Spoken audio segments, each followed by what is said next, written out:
I'm Jana, I'm Melanie. and we are the Mystic Muses. Our podcast is about the journey of expansion through philosophical conversation. And we were inspired to do this podcast for our own unique reasons that we'd like to share.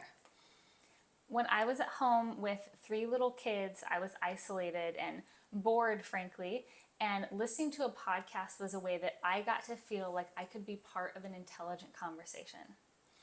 Also, sometimes when I hear people explaining philosophical concepts, I think to myself, I think I could say it better.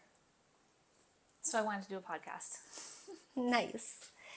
I wanted this podcast because I have these amazing conversations with friends, and they are part of my spiritual practice now, part of my unfolding journey of self-inquiry, because through the organic process of conversation, these wisdoms get revealed that are kind of unexpected. And unlike other podcasts that I see where there is an interviewer and he's interviewing the expert, the person who's already figured it out, and then they come back and they tell us, well, I've already figured this out.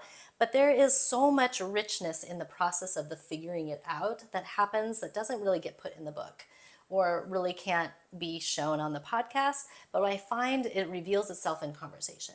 So that as we're having this conversation, and it all just happens organically, these little wisdoms pop up. And it's like, oh, that was so good. That was so rich with, so much.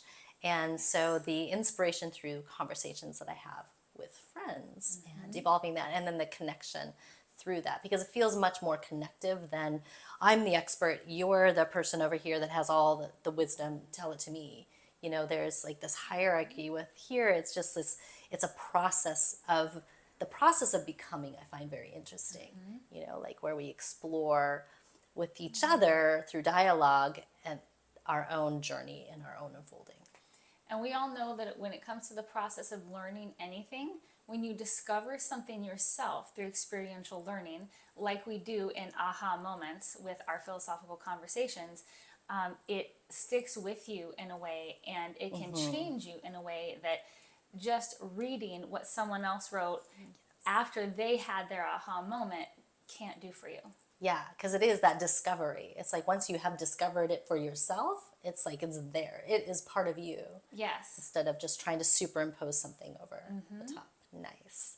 You have a very interesting background that you're bringing to this table of our conversations. You can share that. So I am an astrologer, healer, yogini, shaman, and qigong practitioner. I started doing yoga on my own when I was 14. I eventually went to a holistic healing school that was based in Eastern philosophy, Chinese medicine. I came out of that being able to be a licensed massage therapist, but also, Reiki master teacher. We learned a lot of energy medicine, sound healing.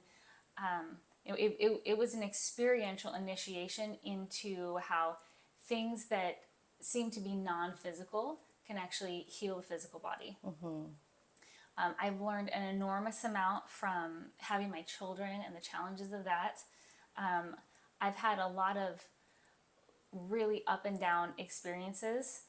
Sometimes I think of it as like, well, there was one time when I was on like a 5-star cruise ship, and then there was this other time when I was riding in a car, and when I looked down, I could see the road moving underneath because there were holes in the floorboards. Like that's symbolic of the range of experience that I've had. I spent, years having a like serious dedicated relationship with a highly advanced guru.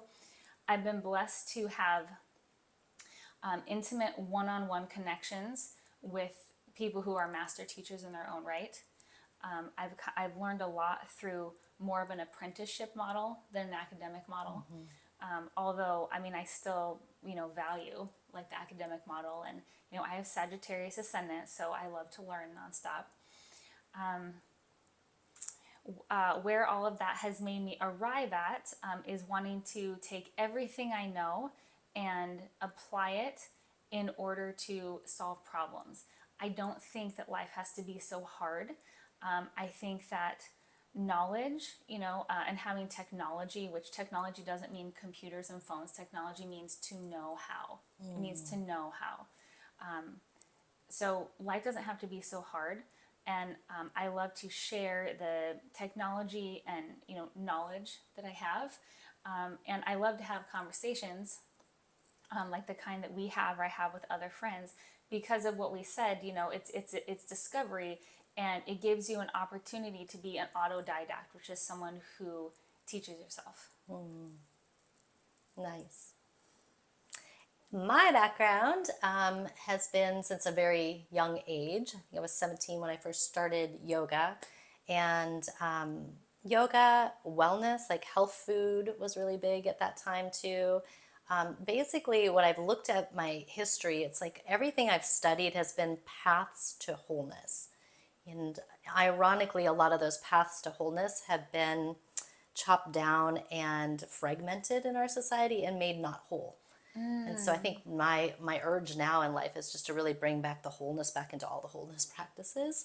For instance, like yoga that I've studied for many, many decades, most people think of yoga just as the physical postures, and they've X'd out all this other information of yoga that is valuable, which makes it a holistic system instead of just a part. So yoga, body work, and Ayurvedic medicine I was trained in, a lot of the Eastern arts. So, but my main three were yoga, structural body work, and Ayurveda. And all three are deep systems of wholeness and well-being. And then the deeper philosophies of yoga and the tantric philosophies too, of like the outlook of how you see the world, was another deep dive study for me, and kind of what I bring to the table through our discussions. So hope you enjoy our podcast, and we will see you soon.